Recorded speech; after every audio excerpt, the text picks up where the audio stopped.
Hello and welcome everyone to another edition of the GSMC College Football Podcast brought to you by the GSMC Sports Network. We have a great show for you today. We are going to start with some more conference realignment news. It feels like it never stops around here, but North Carolina state universities have decided to take a little bit of power back, so we'll get into all of that. Then Johnny Manziel made a very interesting decision regarding the Heisman ceremony in regards to Reggie Bush, which is very interesting. We'll get into all that. And then we'll talk some games. We'll talk about the best games in the week 3 and 4 of this upcoming college football season.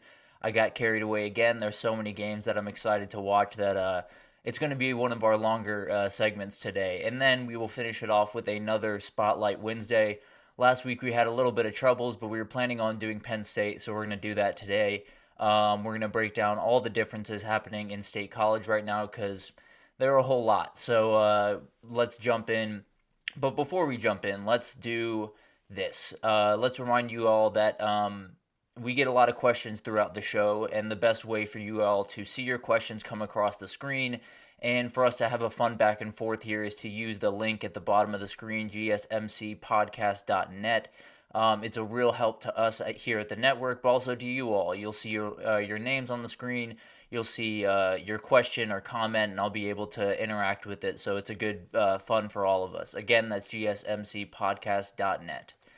But let's jump right in because conference realignment refuses to rest, and there are a ton of people that are trying to, at the very least, have their say. It feels like there are a few power brokers for all of college football right now, but it looks like some people are trying to get some of that power back, and those people right now at least are the North Carolina Board of Governors. So this is essentially the entity that overlooks all North Carolina public schools.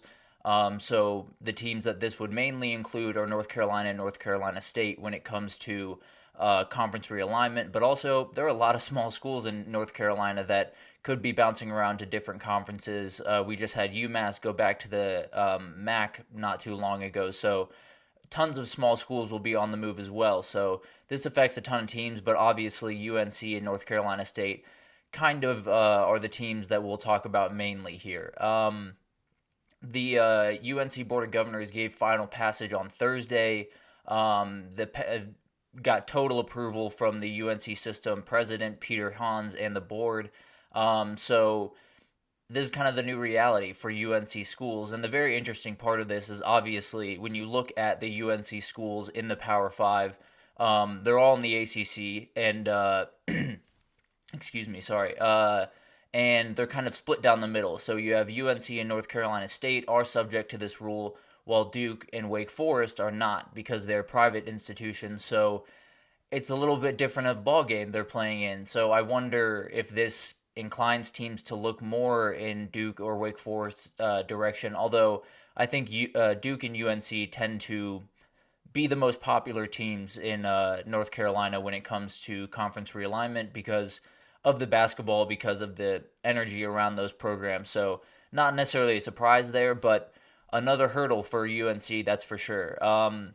It'll be interesting to see how the Board of Governors deals with this once the time comes because we've talked about it a lot on here. I think the time is coming for the ACC when it comes to conference realignment. Florida State is going to find their way out, whether that's for $700 million or $300 million. They will find their way to another conference, and then people will follow. There's really no way to avoid that, and I really wish there was, but there's not. And now it's a very interesting situation, right? If North Carolina were to be approached by the SEC or the Big Ten, I'm sure they would very much be interested in those offers, but if they can't get approval from the Board of Governors, they're essentially not allowed to do anything. So it's a very, very interesting situation where North Carolina could be the cream of the crop. They could be the belle of the ball in conference realignment, but it doesn't matter if you can't get that sign off from these specific group of people. But the way I look at it is all of this is really just so everyone is in the know. I think there was a lot of outcry out of California when UCLA made the jump to the Big Ten, and a lot of, whether it's lawmakers or university officials in that state, were caught off guard, which is not something you ever want to be necessarily when your school is making a very drastic change. Excuse me, I very apologize. This is my throat is giving me a little bit of trouble this morning, but um, tons to think about here, right? The conference realignment game is all over the place. North Carolina is going to be one of the bigger teams right after Florida State that will get a ton of offers. I think them, Clemson, Miami, possibly. Virginia will have a very, very strong market. So all of these teams will have an opening, and UNC chief among them, really. So it'll be interesting to see how the Board of Governors kind of handles that situation.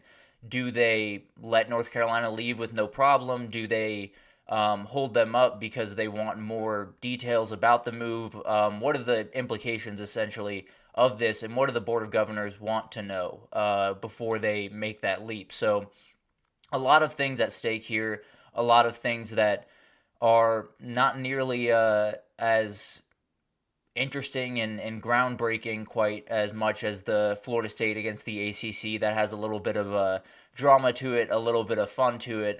This is more, I think, just a little bit of bureaucratic red tape, if you will. I think there's a lot of people that just want to be in the know. There are a ton of college football fans that I know share that sentiment. They just want to know what's going on, and I'm sure that is the same for all of the university employees throughout these states. So I don't think this is necessarily a huge hurdle for UNC. I suppose it could be if UNC were to come out against this decision. Maybe the Board of Governors would be less inclined to help them out. But I tend to think this is just another step in the process for these two schools.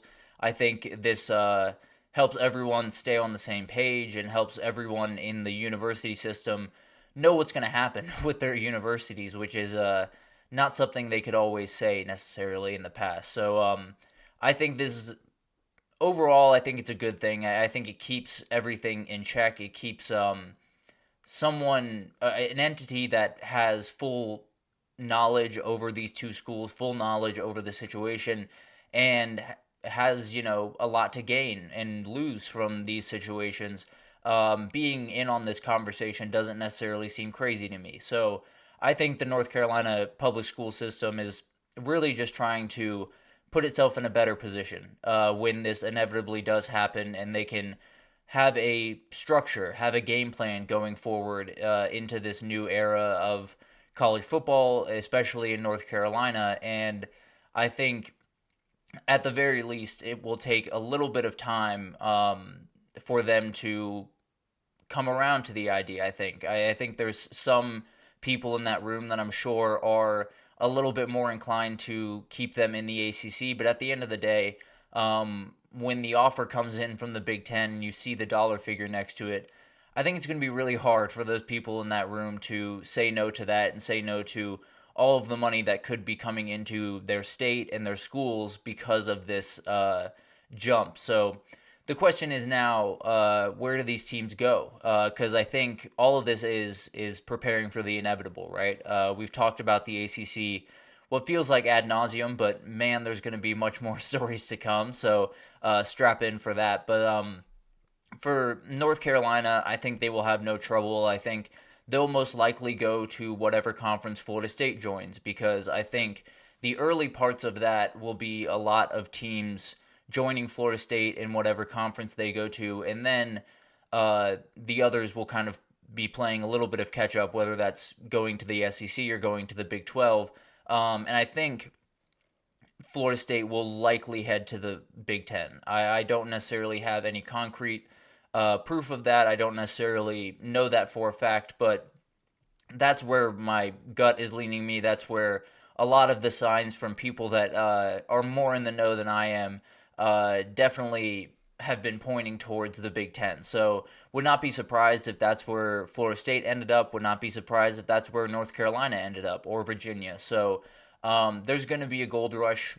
I feel like I've said that a million times on this show, because it's been bubbling for a very, very long time. It's been under the surface of college football and under the surface of the ACC in particular for the last couple of months. And once Florida State jumped on the ship, I think everyone around the sport that had seen conference realignment unfold and had seen all of this stuff happen had come to the realization that all of this is going to go down. All of the conference realignment that we might hate, that we might love, I don't know, but all of this is going to happen. The ACC is going to have to replace Florida State and likely North Carolina and Virginia and Clemson and Miami and all of these incredible teams that kind of define their conference in a lot of ways. So the ACC is up for a very interesting offseason. I don't think there's any two ways about that. And I think the UNC board doing what they did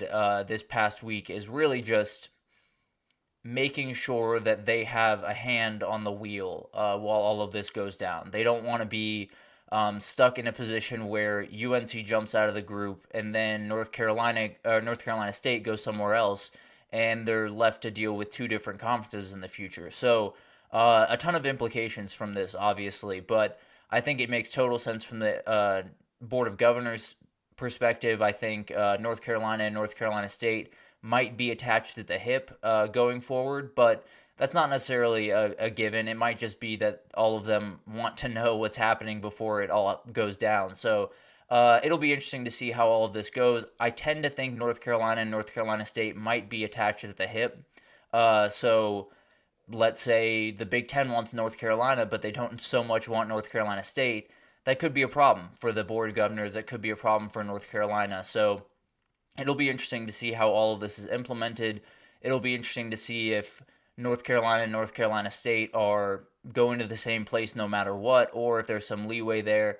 And then it'll be interesting to see what Duke and Wake do in this kind of crazy time. I'm not sure how coveted of a asset Wake is in this kind of gold rush that we've been talking about, but Duke is definitely right up there. Everyone wants that basketball program. Everyone wants the energy around that football program that's slowly been building over the last couple of years. So I think when you look at this, I think North Carolina State might have gotten a little bit of an assist from the Board of Governors, because there was a real chance where North Carolina was going to leave them behind, much like Oklahoma did to Oklahoma State this about 2 years ago. So there was a real worry about that, and I think North Carolina State might be attached at the hip for with UNC now.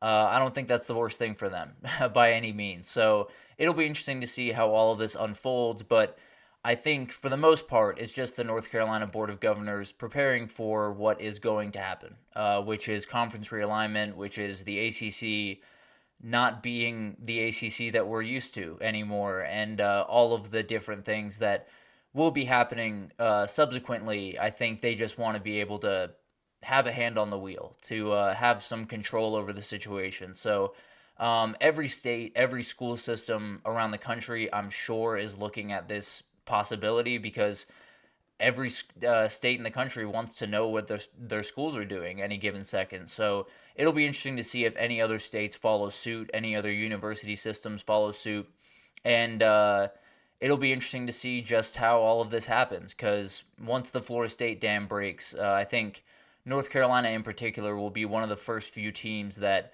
jumps all over the opportunity to get out, and then NC State might follow, and then Duke has no reason to hang around, and all of the stuff happens that we've been a little bit dreading for the past little bit. But tons to still be decided here, tons to still happen, so not necessarily anything set in stone, but another step towards looking towards the inevitability of another conference realignment windfall that is coming. So not necessarily the most fun time of the year with all the teams moving different places, but we'll have tons of news to talk about, that's for sure. So definitely keep track with all of the stuff right here. But yeah, UNC, just another hurdle for them to get over in the conference realignment game. But we're going to stop talking about conference realignment, because that is not my favorite topic in the world, I'll be honest. But we're going to take a mini break here, and then when we come back, we're going to talk about Johnny Manziel and his decision to possibly boycott the Heisman honors if Reggie Bush does not get his trophy back. So stick around, and we will be right back. I feel like I'm losing my mind. everybody in the world blind? Please, Lord, give me a sign, a sign. I feel like I'm losing my mind. Is everybody in the world blind? Please, Lord, give me a sign, a sign. I wanna be the greatest. Everybody on the fake shit. I look around and feel like everybody is the fakest. I make this every day and I'm impatient. Hoping one day I blow up from the basement. Statement, the top is so vacant. I don't hear shit that I think is amazing. Waiting for my day when I'm playing. Sold out shows for 1,000 faces. Hey, give me that crown. Get in my way and to be put down. It ain't your place, all this my town. If I want that shit, then I'll get it right now. I'm losing it, the news it fits. I'm losing shit, a stupid myth. You choose to live or choose to dip. You choose to fight or lose your grip and lose a gift. Oh. I feel like I'm losing my mind. Is everybody in the world blind? Please, Lord, give me a sign, a sign. I feel like I'm losing my mind. Is everybody in the world blind? Alrighty, welcome back everyone.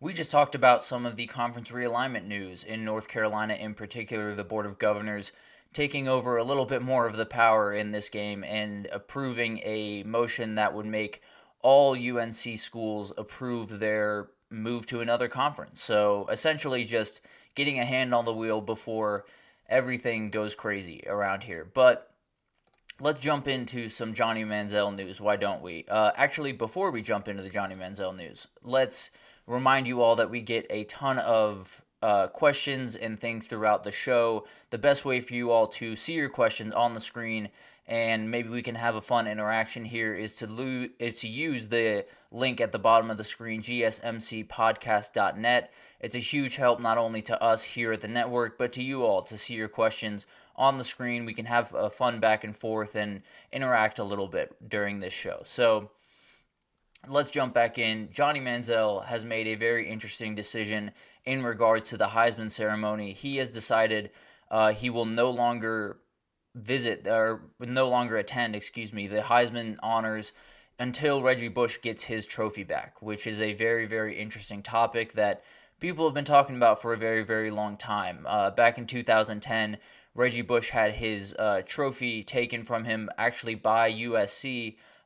He voluntarily gave it up after they said they were going to take it from him. But after he got into some trouble for selling some autographs and doing some things of that nature. So a lot of this stuff has been talked about for a very long time. There have been a ton of different people that have spoken out about it, that have said he deserves it, that have said he doesn't deserve it. So tons of people have different opinions on this, but Johnny Manziel is the first one to make concrete action as far as I'm concerned. I think Manziel is, as we know, is a big proponent of NIL. He was a big proponent before it was even allowed to be a thing. And it obviously, this is something that is important to him. It's something that he didn't feel was fair when he was in college, so he took advantage of it and did it anyway. And then he's, ever since kids have gotten NIL deals, he's been very, very supportive of this new kind of era of college football, but he does show the kind of hypocrisy that's happening, because when Reggie did this, when he decided to, make the decisions that ended up losing him his Heisman, he obviously violated rules, whether it's the NCAA or USC's or whatever.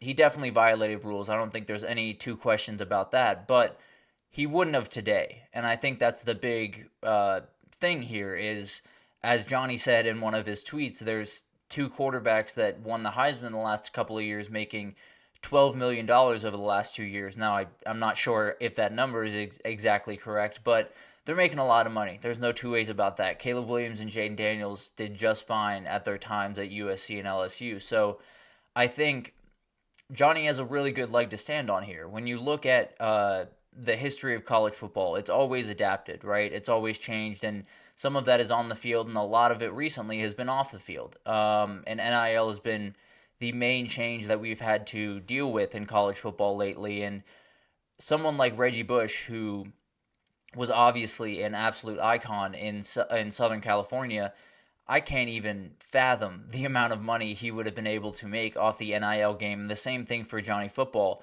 There were limitations to what he could do because he wasn't doing it legally. He was going behind the back of the NCAA. He was using his dad as kind of cover, using a fake job as a oil rig guy for his dad to kind of tamp down all of the things he was doing, flying private jets to go see LeBron James games and being friends with LeBron James in the first place.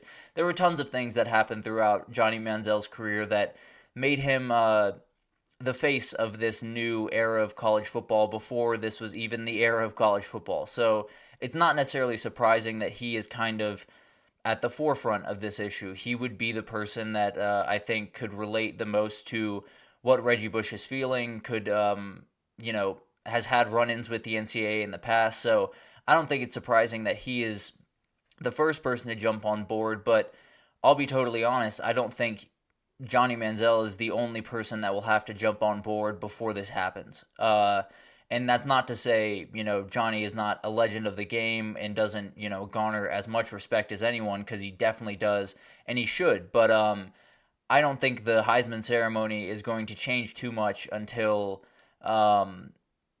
more guys jump in, until there's, Vince Young, and there's, what am I saying? Vince Young didn't win a Heisman? That's ridiculous. But unless there's, Tim Tebow and all these incredible players that have won Heismans and, are the fabric of this game in the past, come out in support of Reggie Bush, I don't necessarily see a ton of things changing. Bush has been very outspoken about this throughout his time after college and in the NFL and now in media. He's put in many pleas to get his trophy back. He feels like he deserves it. He feels like it's not remotely fair that it was taken from him in the first place, but especially now with all the different rules, he definitely doesn't feel it's fair that he does not have it on his mantle. So I don't think it's necessarily surprising that more people are kind of jumping on this bandwagon. I think it's only going to happen more, to be totally honest. So I think there will be much more, but when Reggie Bush tried to, put in a plea to get his trophy back, the NCAA kind of just pushed the can down the road to USC. They said he made an institutional violation, and USC disciplined him, and so there's nothing they can really do in this scenario, which is obviously a little bit ridiculous, but there were a lot of sanctions given against USC for different dealings with Reggie Bush and other players on those teams, so it seems that, at least from the Heisman Trust's perspective, they seem to not be willing to revisit the issue until the NCAA revisits the issues with USC and sees if they want to overturn some of the things that they leveled against them in the 2000s, in the incredible era that they had. So a lot of different things at play here, a lot of different entities that have to be in lockstep for all of this to kind of come to fruition, but at the end of the day, I think this is a step in the right direction. You can not like Reggie Bush, you can not like what he did, and I totally understand that. I'm not necessarily the biggest fan of it either, but at the end of the day, he should not have to hold this burden for something that right now a kid could do and we wouldn't bat an eyelash. So, especially for someone that is as good of a player as college football has seen ever. He's just remarkable in every way and gave a million college football fans incredible moments throughout watching him and seeing him even in the NFL. He was just remarkable for a number of years. So I think this is something that there's a lot of red tape to get through. There's a lot of things that have to happen for him to get his trophy back, for him to be back in the maybe in the Heisman house and be back in the conversation in New York City when that time comes. But at the end of the day, a lot of this red tape feels like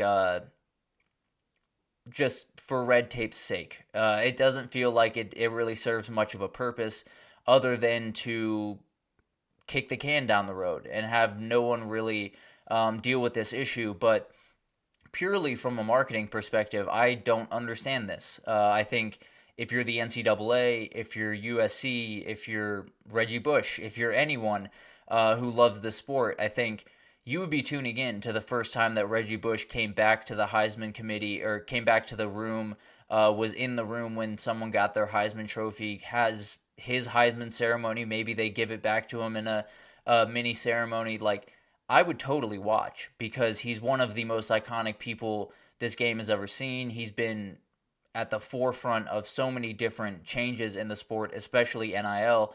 And he's someone that you literally can't tell the story of college football without mentioning Reggie Bush.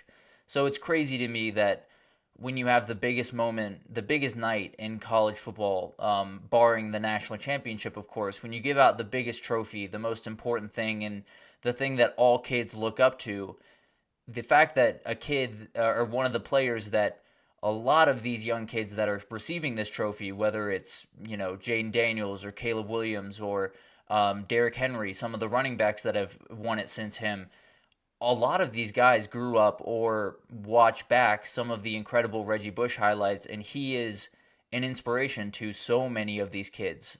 So many of the young kids that play the sport currently, are currently growing up, are hearing stories about Reggie Bush. So it's crazy to me that someone that has garnered that much respect in the game, that has been that big a part of the game, has, been a part of one of the biggest, I won't necessarily call it a dynasty, but man, was USC dominant there for a long time in the 2000s. So a guy that has been a part of so much of college football history, not being a part of that night in New York City every single year just feels wrong to me. So I love that Manziel is the person that kind of jumped in front of this and kind of became the face of this movement, because he's someone that has kind of the same gripes with the NCAA and has the same gripes with the way that things work in college football. So I think it's great that he jumped in. Obviously, as I said before, I think more people are going to have to jump in before this really changes, before we really see any concrete differences, or Reggie actually gets the trophy back in his hands. I think people are going to have to come to Johnny Manziel's back and be behind Reggie Bush all the way, and whoever it is, whether Matt Leinert's already been very outspoken about this, but other Heisman winners are going to have to speak up, because frankly, Johnny Manziel is not quite enough to make the difference for the Heisman Trust or for the NCAA to revisit all of the allegations against USC. There has to be a bigger push, a more rabid push, I guess, among whether that's fans or former Heisman winners or just former players. Someone like Vince Young that I mentioned earlier, he got second in that Reggie Bush race. So someone like him coming forward and saying he definitely deserves that trophy back would be a very interesting development, and I think would push people even further in that direction. So I hope he gets the trophy back. I hope that we can appreciate him for who he was and for the incredible, incredible player that he was every year, because without him, college football looks a little bit different. There's not that USC dynasty of sorts. There's not that these incredible plays that we all look back on with our mouths open. So the way I look at it is cutting one of the legends of the sport out of one of the most important nights in the sport feels a little goofy to me. So very excited that Johnny Manziel did this, hoping that others join suit, because they're going to need it. But that is going to do it for this segment. We are going to take a small break here, and when we come back, we're going to talk about some games. We're going to talk about the best games in Week 3 and Week 4. We did Week 0 to Week 2 last week, so definitely check out that video. But Week 3 to Week 4 is very interesting, so we'll get into that right after this.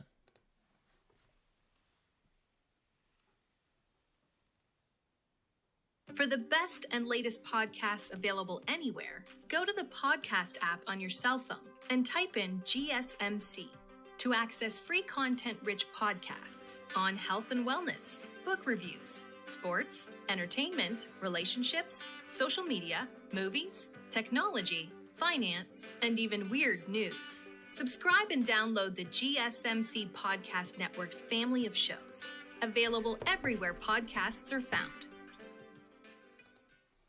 Alrighty, welcome back, everyone. We just talked about Johnny Manziel and his decision to skip, to boycott, whatever you want to use, the Heisman honors until Reggie Bush gets his trophy back.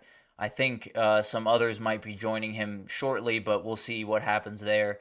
And now let's talk some football. There is so much good football that is on the way this upcoming year. I already made a hot take that I think 2024 is going to be off the walls partly because 2023 wasn't really. And I think week 0 to week 2, which I did last week, you can check out that video on the page. But week 0 to week 2 was a lot of good games, a lot of really fun out of conference games, a lot of interesting games to watch. But at the end of the day, week 3 and week 4 is when everything really, really kicks up into high gear. And when conference games start, it's when a lot of the narratives are start to form around these teams. So tons of interesting games, and let's jump right in. Let's start with week 3, and let's start in the Big 12. Arizona at Kansas State.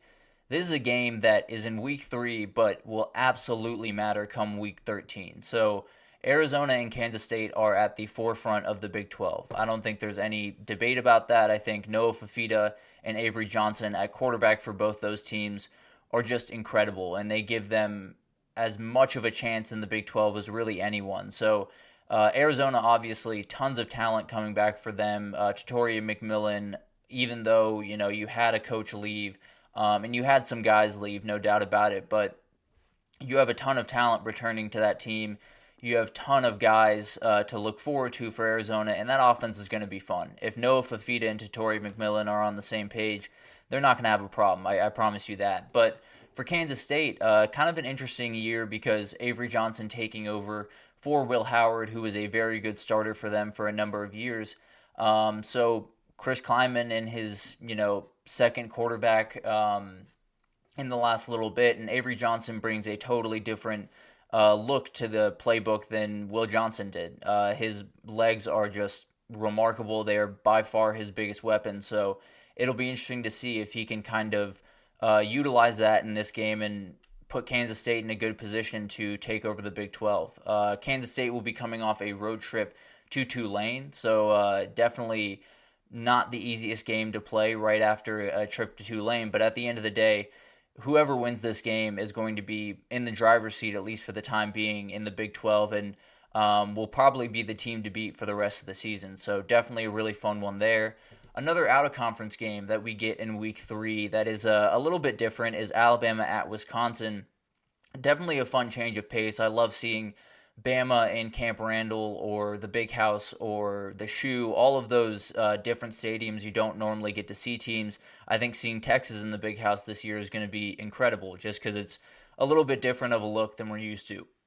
Oh, excuse me. But Wisconsin's in a very interesting position.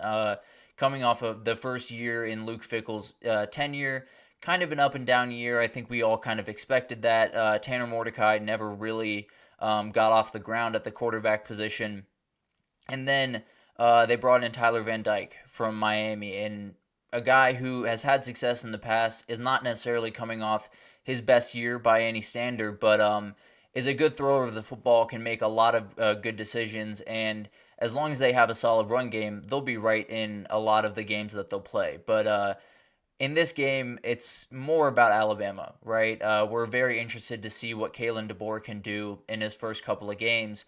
And this is a game where he can make a real statement. If they go up to Wisconsin and beat Wisconsin pretty handily, I think a lot of people will change their tune about this Alabama team and Kalen DeBoer as a whole. So it'll be very interesting to see how that goes. This is a game that I will be watching very closely just to see how either team handles the other, because I have what I think is going to happen in my mind, but there's still a lot up in the air for both those teams. So it'll be interesting to see what happens there. And then we'll get into these some SEC play, and it's always fun whenever this starts a little bit early. Texas A&M at Florida is one of the first few ones we get. Florida opens the season against Miami. A&M opens it against Notre Dame. So both these teams could be coming into this game with one loss. I tend to believe both those teams likely will not win those first week games, but a lot's still up in the air, obviously. So there's a real chance that someone leaves this game 1-2, and if that happens, the conversation in either of those cities, whether it's College Station or Gainesville, it's going to get a little uncomfortable. I won't lie to you.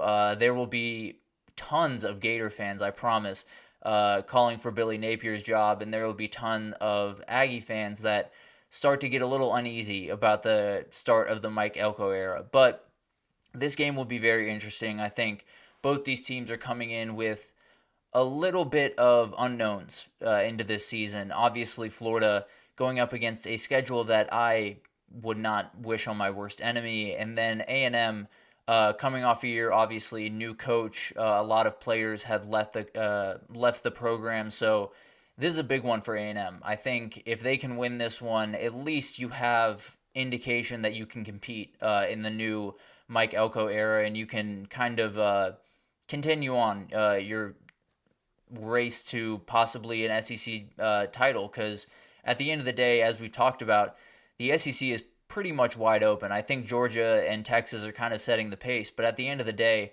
after that, you have Ole Miss, you have Bama, you have, Missouri, Kentucky, A&M, tons of teams that have a chance to sneak up. So if A&M is able to pull off a win against Notre Dame and then walks in to Florida and gets a win, there will be a lot of people talking about the Aggies. There's no doubt about that. But then another SEC game that week, Georgia at Kentucky. This is a game that I'm sure a lot of people will possibly overlook and say, Georgia's going to do what they did last year, right? They are going to absolutely dominate them, because when Kentucky came in last year, they had a ton of momentum, were undefeated. A ton of people saying, is this the chance for everyone to, for someone to knock Georgia off the pedestal?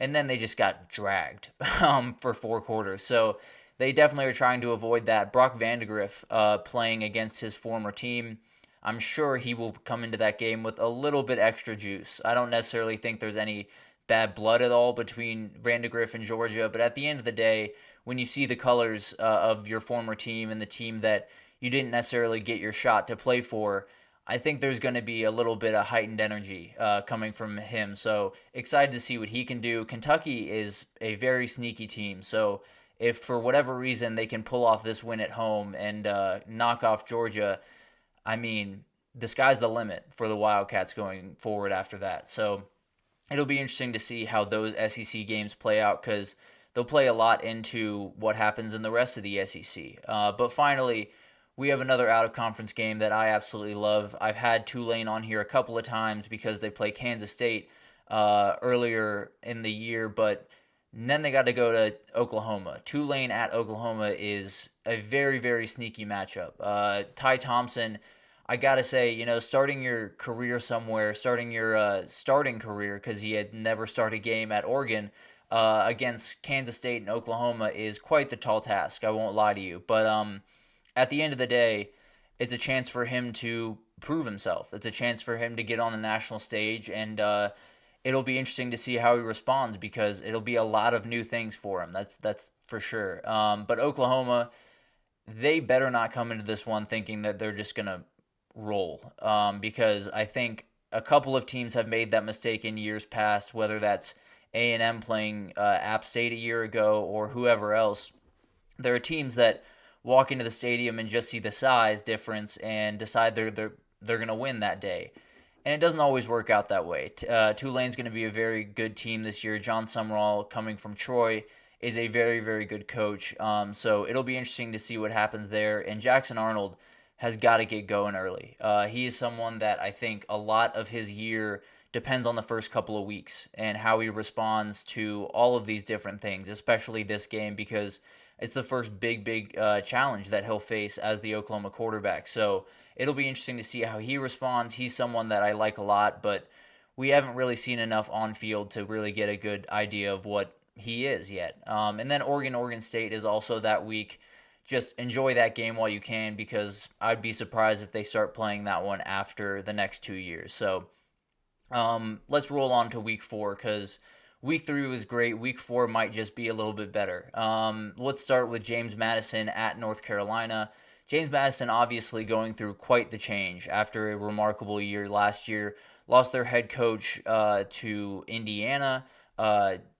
Signetti, sorry, I was trying to think of his name, Kirk Signetti, and then got Bob Chesney from Holy Cross, a super good coach, has won a ton of games at Holy Cross, but is taking a big step up, obviously, going to the FBS level, so it'll be interesting to see if they can continue to build. I think this game will tell us a lot, obviously, going up against a higher level opponent, at least gives you a moniker to kind of rate yourself against. And then for North Carolina, it's North Carolina post Drake May. How do they kind of deal with that? Max Johnson has taken over under center there, transferring over from A&M. So they still have a good quarterback. They still have a lot of things going in their direction, but this is going to be a real challenge. There's no two ways about that. And much like Oklahoma and Tulane, if they come into this game a little bit flat-footed, they might just get punched in the teeth. So it'll be interesting to see how Max Johnson kind of handles this. Can he, live up to the incredible standard that is Drake May? And can UNC kind of roll into the ACC schedule the way they did a year ago with a lot of pretty solid wins and, keep up the tradition of, going 6-0 or 7-0 and then kind of tailing. But hopefully at least they can start off on a good foot and then rewrite history in the back end. But let's keep moving with another out-of-conference game.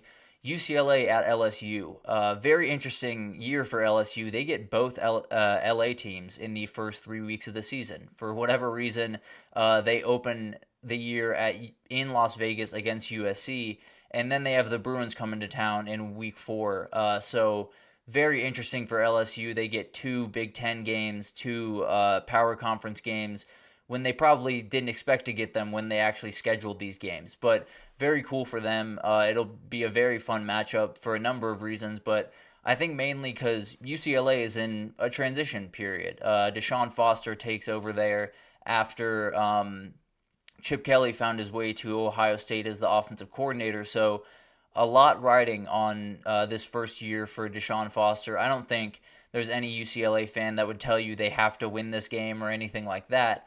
But there will be a ton of energy if he can pull it off, that's for sure. So this will be the first kind of big challenge for him in his head coaching career. This will be quite the challenge. Obviously, walking into Baton Rouge, walking into Death Valley is never an easy thing. So it'll be interesting to see how he responds. It'll be interesting to see how the new quarterback responds, whoever that might be. And there's so many different things to talk about here. But LSU, I've talked about a little bit already. I think Garrett Nussmeier is a really remarkable quarterback and do a number of really good things. So I do think LSU probably has the advantage right now, but tons can change before that game is played. So we'll see how that develops, but very excited for that one for sure. And then some conference games, some new conference games actually. Tennessee at Oklahoma. Oklahoma obviously coming off that game against Tulane we just talked about, and it does not get easier for them. At least they get the game at home, but Josh Heupel facing his alma mater will be a very, very fun storyline going into this one. We have dueling sophomore quarterbacks in Jackson Arnold and Nico Iamaleava, and then Oklahoma's first SEC game, which obviously will be a big talking point. A lot of people will be focusing on that, so it'll be interesting to see how this one unfolds. I think it'll tell a lot about both these teams that are kind of in a little bit of no man's land when you look at the SEC. I think you have Georgia and Texas at the top, it seems, according to a lot of people. And then you get into Ole Miss, Alabama, Missouri, some other teams. And then Tennessee and Oklahoma are right there. They're right in that group that can strike if given the right opportunity. And I think this will be the game that shows a lot for both these teams and how they're going to look for the rest of the season, because with both these young quarterbacks, if they can roll in this game and really execute at a high level, you'll at least know that they can stand up against SEC competition, which is something that neither of them have really had to do until this point. So it'll be interesting to see how both of them respond, how these teams respond, and if the Tennessee defense especially can keep taking steps forward, if the Oklahoma offense is as it should be with a lot of the talent that it has, and if Brent Venables can start off his SEC head coaching career with a bang and beating Tennessee. It'll be very interesting to see what happens there.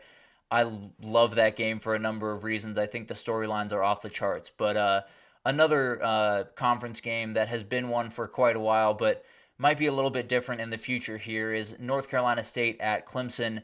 These are two games that, or these are two teams that are going to have a lot to do with what happens in the ACC next year. I think North Carolina State is absolutely a dark horse, brought in Grayson McCall from the transfer portal, and then Clemson coming off 2 years where they weren't Clemson. And it's very weird to say that because we're still a 9 or 10 win team those years, but at the end of the day, Clemson has very high expectations, and that's just the way things are. So Clemson is going to be in a very interesting spot this year, and this is going to be a game that is going to show us exactly who they are in a lot of ways. So it'll be very interesting to see how all of this unfolds. Obviously, Grayson McCall compared to Cade Klubnik, Grayson McCall has played a lot more football. There's no two ways about that, but is not necessarily as comfortable in the system because he just got to NC State. Cade Klubnik has been at Clemson for some time now, so there's definitely more experience on the NC State side, but not necessarily experience in the system. So it'll be interesting to see how all of that breaks down, how all of that kind of comes to fruition. And if North Carolina State can pull this off at Clemson, there will be a ton of people talking about them the same way they talked about Louisville a year ago. And they could be a team that could find their way into the ACC championship. And if they did that with all of the realignment that we know is going to come, that would be a huge help to them in this grand scheme of this gold rush that is going to happen in the conference realignment game. But finally, let's finish it off with another new conference game in general. Utah at Oklahoma State. This is a very, very interesting one. Utah is joining the Big 12 this year and is looking to be a team that everyone is trying to beat, is looking to be the team up top from the get-go, and this would be a game where they kind of assert that dominance. Obviously, two of the best coaches in the Big 12 in Whittingham and Mike Gundy, two guys that have been doing it for a very long time and have been incredibly successful in their tenure. You have Cam Rising coming back to Utah for the millionth year and coming back from a big-time injury. So it'll be very interesting to see if he's fully up to speed, if he's playing. I really hope he is, but there has been a lot of injury history. So there's not necessarily a guarantee that he finds his way to week 4, but I very much hope he does. I think this will be a very good test for Utah because if you know anything about Oklahoma State, playing in Boone Pickens, especially at night, is really tough. And it has gotten a lot of very good quarterbacks in the past, a lot of very good teams in the past. So it'll be interesting to see how Cam Rising and Utah can handle that, and if they walk into the Big 12 and make a statement and, lay their flag in the ground and say we're the best team in the conference. It'll be interesting to see how all of that goes down because the Big 12 is one of the more interesting conferences in the entire country this year, maybe the most. And this game will have a lot to do with who comes out on top. But finally, a quick shout out to Kansas State at West Virginia, another game that will define the Big 12 a ton in week 4. And then USC making their first trek to the Big House, having to play Michigan. Going to be tough. It'll be interesting to see how USC responds. That toughness that they are preaching in spring camp and preaching throughout their program right now, it has to be on full display if they want to be in that game. So ton to look forward to in week 3 and week 4. These games are just incredible, and I will definitely continue this series because I'll be honest, looking through those schedules makes me very, very excited for this season. I think it's going to be an awesome one. But that'll do it for the week 3 and week 4 best matchups. We're going to take our final break here, and when we come back, we're going to talk Penn State. There is a ton of change happening in State College right now. So we're going to talk about some of it, and we're going to talk about the players that need to play well for them to kind of make the noise that they've been waiting to make for a really long time around there. So stick with us, and we will be right back.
Alrighty, welcome back everyone. We just talked about some of the best games in week 3 and week 4 of next season. Tons of games to look forward to. I cannot wait for these games to finally get underway, but we got to wait a little bit longer. So let's preview some teams, and we're going to start with the Penn State Nittany Lions here today. There are so many things happening in State College, so many changes from a year ago. Went 10-3 a year ago. And I think Penn State fans are a little sick of hearing 10-2, 10-3, 11-2, all of these different records that are very good records and put them right in the mix, but never quite get them over the hump, do they? So a ton of very different things happening in State College, obviously. New coordinators, Tom Allen and Andy Kotelnicki coming over from he used to be at Indiana, but Tom Allen comes over as the defensive coordinator there, and then Andy Kotelnicki coming over from Kansas. Both very good hires in my eyes, but they got to hit. At the end of the day, they really do have to hit. Tons of losses on the defensive side of the ball, and then Olu Fashanu, the really, really talented left tackle, out the door. So tons to worry about with this Penn State team, and I think whenever you talk about Penn State, it always starts with Drew Aller, and it should. He is someone that just has to take a very obvious step forward next year. He had some really good moments last year, I'll be honest. He had some games where he looked really good. He obviously has arm talent. He obviously has arm strength, but the consistency has not necessarily been there the way that Penn State fans and the way that James Franklin was hoping. So he's someone that has to take a big step forward. I think Andy Kotelnicki will help him a lot with that. I think he'll put him in very good positions to succeed. I think he'll at least give him a lot of really good shots to take that step forward. And I think one of the big ways he did that was adding Julian Fleming in the portal. This receiver room has never been necessarily world-beating. They've had a number of guys that have come through that have been very good. Jawan Jennings was very good for a number of years. Jawan Johnson, I'm sorry, not Jawan Jennings.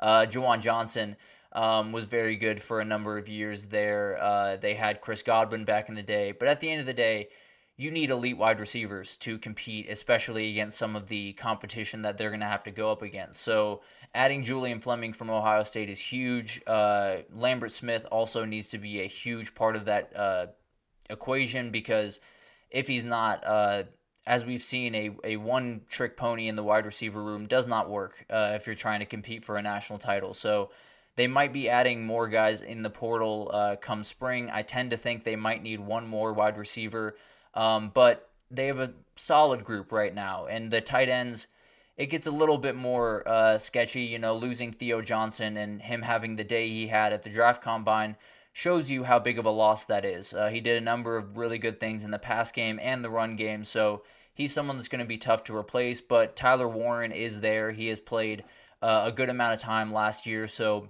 he has the experience. And then they're bringing in 5-star Luke Reynolds, who's someone that I put as someone that has to make an impact pretty much right away for this team to succeed, because that tight end package, especially in Andy Kotelnicki's offense, is very important. So it'll be very interesting to see who kind of gets the most snaps there. Do they work at kind of 12 personnel with 2 tight ends, and Tyler Warren more of a blocking tight end, Luke Reynolds more of a pass-catching tight end? It'll be interesting to see how all of that takes shape. But one of the big helps to Drew Aller and this team in general is having Nicholas Singleton and Katron Allen back. Those are 2 guys that no defense ever wants to deal with, I can tell you that. They are both incredibly talented. They can do a number of remarkable things in the run game, and when you can do really good things in the run game, it makes the pass game that much easier, and that's what they need to do for Drew Aller. So he's got to be really excited about having both those guys by his side coming into this year. But at the end of the day, they got to have blockers in front of them, and replacing 3 offensive line starters is not an easy task by any means, especially in the Big Ten, where you're going to face some mean defensive fronts in Ohio State and Michigan and all of these teams that are just remarkable at that position. So they're going to have to fill those voids, and they're going to have to fill them very quickly, because that is really where their season's going to fall. If Drew Aller can take all the steps forward he wants, if he's not, taking the step forward of if he does not have the time to process the field and go through his reads and do all the things that quarterbacks need to do, that step forward is not going to matter. He could be tons better in practice. He could be ripping the ball around. He could be doing incredible things. But if he doesn't have time to do those things, it gets a little bit more sketchy. So the offensive line will be obviously a huge moniker for this team. Probably maybe the most important moniker when you look at the first couple of weeks. If that offensive line is playing out of their mind and protecting him really well, they might be off to a good start. If they're letting guys through and missing blocks and missing assignments, it could be a long year for Drew Aller again and Penn State. So it'll be interesting to see how all of that develops.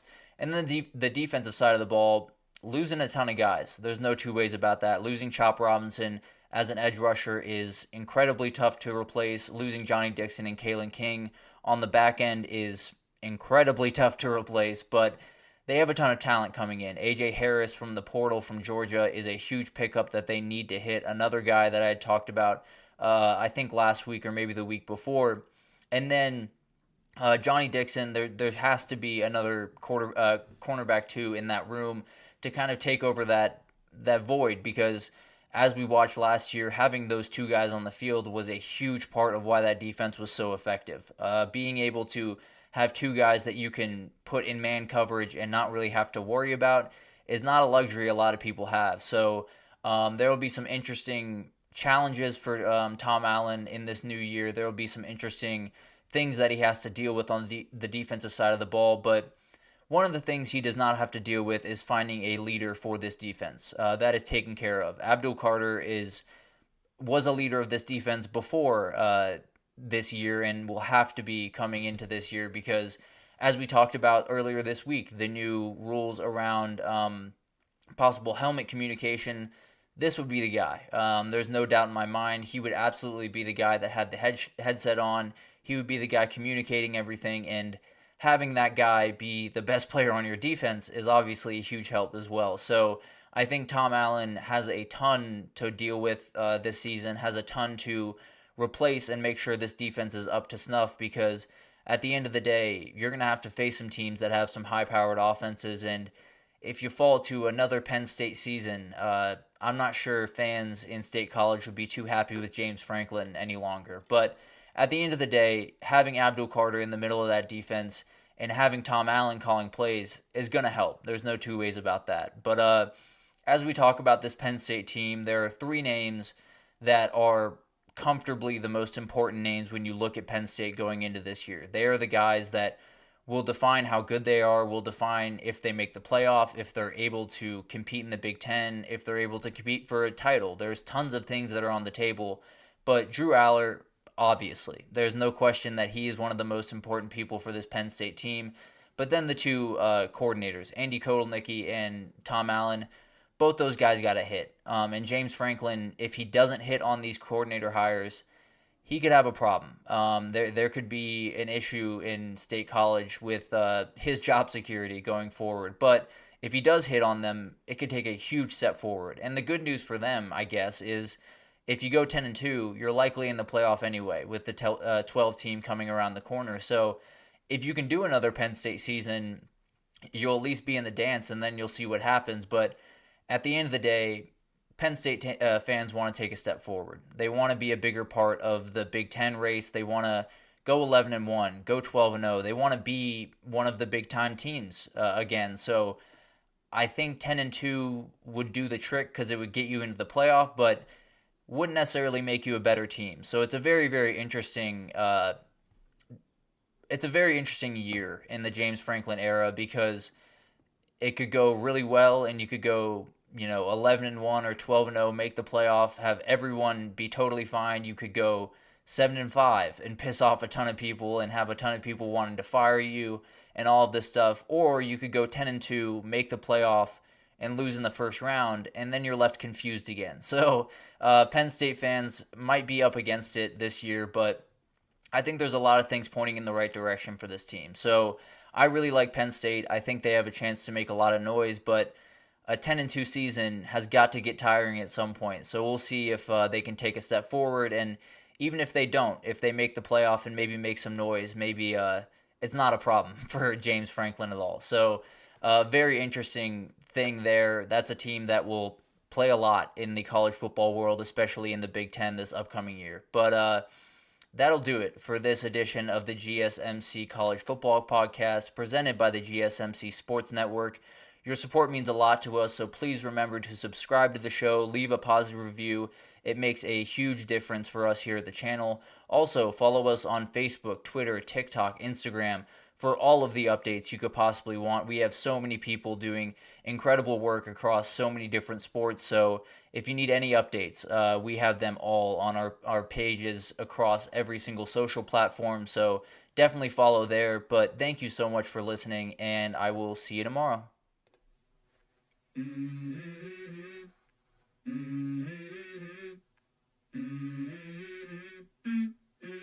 Let's go. I wake up to a